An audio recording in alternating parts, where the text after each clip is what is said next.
Investment में देरी का नुकसान। मान लीजिए आपको तैरने का बहुत शौक है और आप समंदर में तैरना चाहते हैं, पर लहरों को देखकर आप रुक जाते हैं और अंदर जाने में आपको डर लगता है। उम्मीद है कि आप उन लहरों के थमने का इंतजार नहीं कर रहे, क्योंकि ऐसा कभी नहीं होने वाला। आप इंतजार करते रह जाएंगे और तैरने का एक सुनहरा मौका आपके सामने से गुजर जाएगा। सच है, ज्यादातर इन्वेस्टर्स इसी तरह के होते हैं। वो लहरों के थमने का इंतजार करते हैं, क्योंकि या तो वो रिस्क से डरते हैं या फिर उन्हें इन्वेस्टमेंट के सही वातावरण की जानकारी नहीं होती। अगर शेयर बाजार में उतार चढ़ाव तेजी से हो रहे हों, तो वो उसके थमने का इंतजार करते हैं, या फिर उन्होंने अपने भविष्य के लिए इन्वेस्टमेंट के बारे में कभी सोचा ही नहीं। कारण जो भी हो, समस्या एक ही होती है, डिले इन इन्वेस्टमेंट। तो होता कुछ इस तरह है। मान लीजिए आपका एक दोस्त 10 साल तक हर महीने 10,000 रुपए इन्वेस्ट करता है। 10वां साल खत्म होने पर उसका इन्वेस्टमेंट होगा 12 लाख रुपए। 15% प्रति वर्ष के रिटर्न के हिसाब से आपका दोस्त 27 लाख से ज्यादा रुपए जमा कर लेगा। दूसरी तरफ आप लहरों के थमने का इंतजार कर रहे हैं, पर वो थमती नहीं।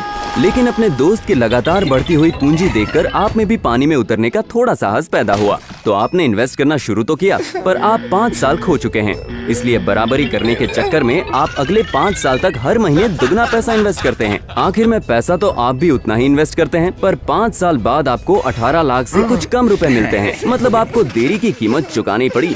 इससे बचने के लिए आपके पास बहुत कम रास्ते हैं। या तो आप हर महीने अपने दोस्त से 3 गुना ज्यादा इन्वेस्ट करें, या बहुत ज्यादा रिटर्न्स मिलने की उम्मीद करें। ऐसे रिटर्न्स की उम्मीद पूरी तरह से नामुमकिन तो नहीं है, पर आपको जोखिम ज्यादा उठाना पड़ेगा।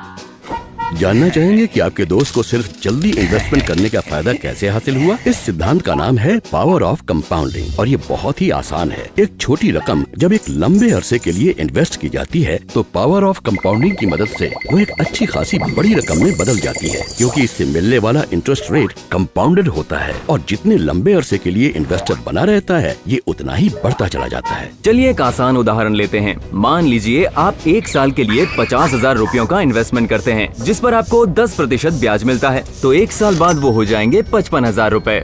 मान लीजिए आप ये रकम उसी ब्याज दर पर एक और साल के लिए इन्वेस्ट कर देते हैं, तो दूसरे साल के अंत में आपके पास जमा होंगे 60,500 रुपए। अगर ये सिलसिला अगले 10 साल तक चला, तो आखिर में आपको मिलेंगे 1,25,000 रुपए से भी ज्यादा, जो सिर्फ 50,000 रुपए के इन्वेस्टमेंट से मिलने वाली अच्छी खासी रकम है। दूसरे शब्दों में कंपाउंडिंग का मतलब ब्याज पर मिलने वाला ब्याज। मतलब ये कि इन्वेस्टमेंट में फायदा पाने के लिए सिर्फ ये जरूरी नहीं कि कितनी रकम इन्वेस्ट की जाए, बल्कि ये भी जरूरी है कि कितने समय के लिए की जाए। यानी इन्वेस्टमेंट जितना जल्दी करें उतना ही अच्छा। लगातार इन्वेस्ट करें, इन्वेस्टमेंट में बने रहें। लहरें देखने में वक्त बर्बाद ना करें, सीधा डुबकी लगाएं। समंदर के पास देने के लिए बहुत कुछ है।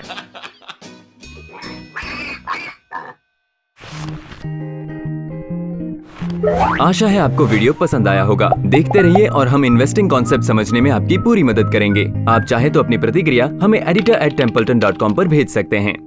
म्यूचुअल फंड निवेश बाजार जोखिमों के अधीन है।